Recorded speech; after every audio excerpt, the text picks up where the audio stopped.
Setelah beliau wafat dan para putra telah meninggalkan Guliang, Marajan tersebut disumsum oleh masyarakat Guliang Angin dipimpin oleh Bendese Guliang Angin.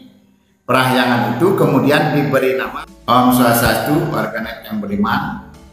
Kali ini saya akan melanjutkan membacakan tentang bab dalam, yaitu ide dalam di Made Kisah ke Guliang.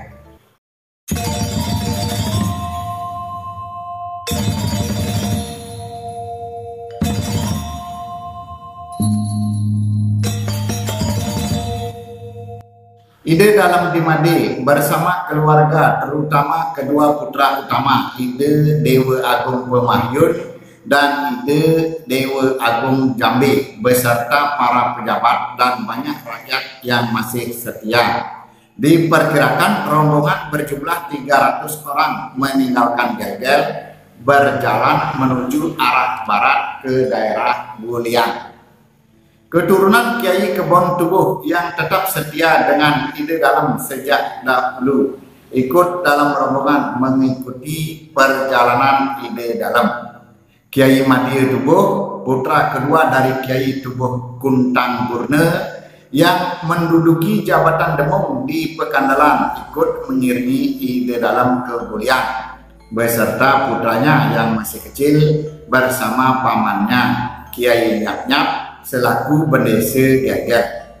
Sedangkan keturunan Kiai Abiang Tubuh lainnya pergi menyebar ke seluruh Bali, bermukim di berbagai desa seperti Pekandalan Kelungkung, Kusambe, Dawan, Antige, Pesaban, Kuramas, Sukawati, Ubud, Tampak Siring, Bangli, Tabanan, Mengui, Sibang, Abiang Semau, Tegal Tamu, Jemberane, Goblek, Tambahan, Tamlang, Tuak Ilang, Watu Bentar, Penarungan, Tengkulak, dan lain-lain.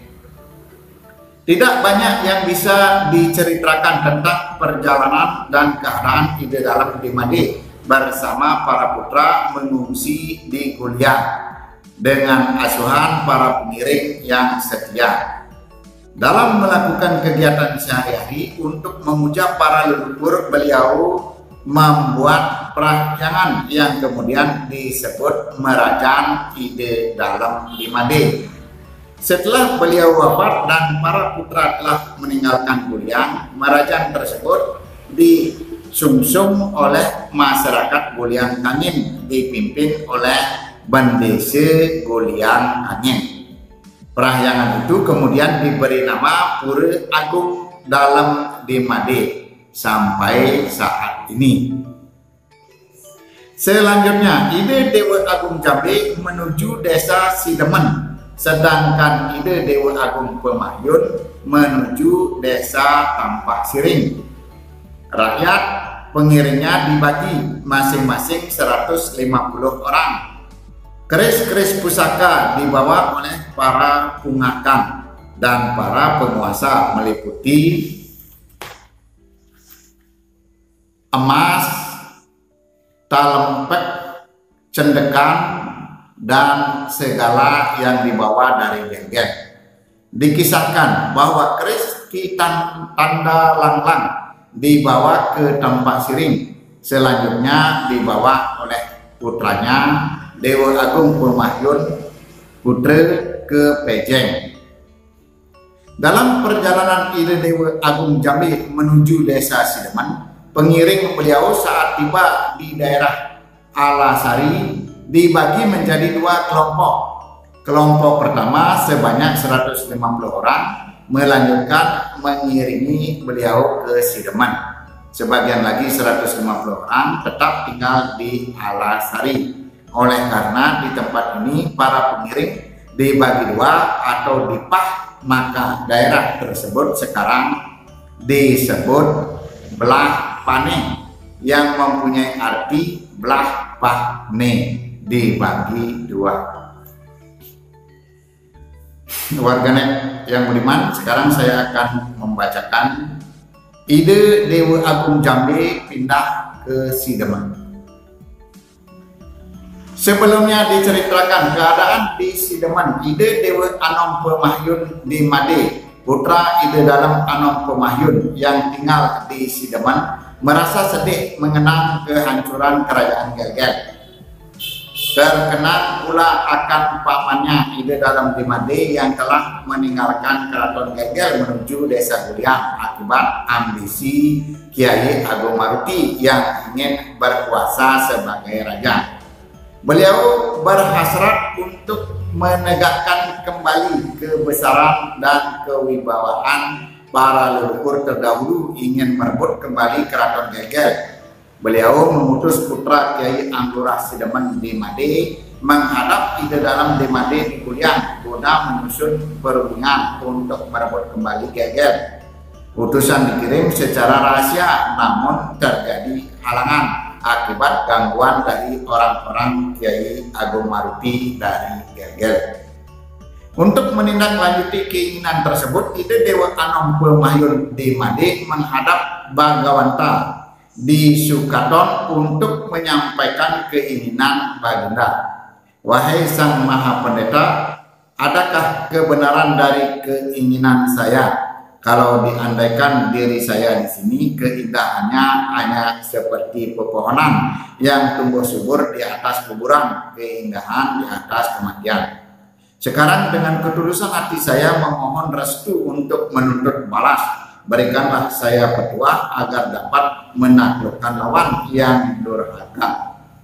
Bukan hasil dunia fana atau kesenangan belaka yang menjadi tujuan hidup, melainkan keinginan untuk menegakkan dharma adalah kenikmatan bagi seorang ksatria. Ide Bagawanta menjawab, wahai tuanku, hanya tuanku satu-satunya yang diharapkan. Bagaimana mungkin kalau saya tidak mencintai tuanku seperti kepada almarhum ayah tuanku? Tuanku adalah seorang ksatria, tidaklah wajar bila membiarkan ada musuh yang durhaka, apalagi durhaka berlebihan kepada leluhur tuanku. Harus ditumpas habis, termasuk segala kejahatan di atas dunia ini. Tidak boleh dibiarkan begitu saja oleh seorang ksatria yang gagah berani. Sebab mereka telah merusak dharma di atas dunia ini. Oleh karena itu, segala papa neraka harus dibersihkan. Jangan diingat lagi pemikiran ayahanda dahulu sewaktu di Gelgel. Kekuatan jangan dilumpuhkan oleh musuh.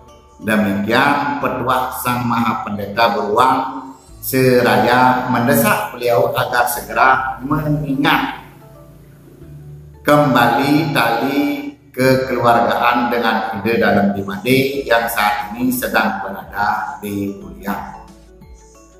Ide Dewa Anom Pemahyun di Made amat gembira mendengar petuah Sang Pendeta dan segera mengutus putra Kiai Anggurah Singharsa di Made menghadap ide dalam di Made di Guliang guna menyampaikan maksudnya. Namun sayang, sebelum rencana itu dapat dilaksanakan, tiba-tiba terdengar berita duka bahwa ide dalam di Made di Guliang telah wafat. Ide Dewa Anom Pemahyun di Made terhenyak dalam duka mendengar berita itu, lalu segera mengutus Kiai Anggurah Sideman Cerawis menghadap ke Guliang untuk menghormat kehadapan yang telah newata serta menyampaikan salam duka kepada saudara sepupu ide Dewa Agung Pemahyun dan ide Dewa Agung Jambe.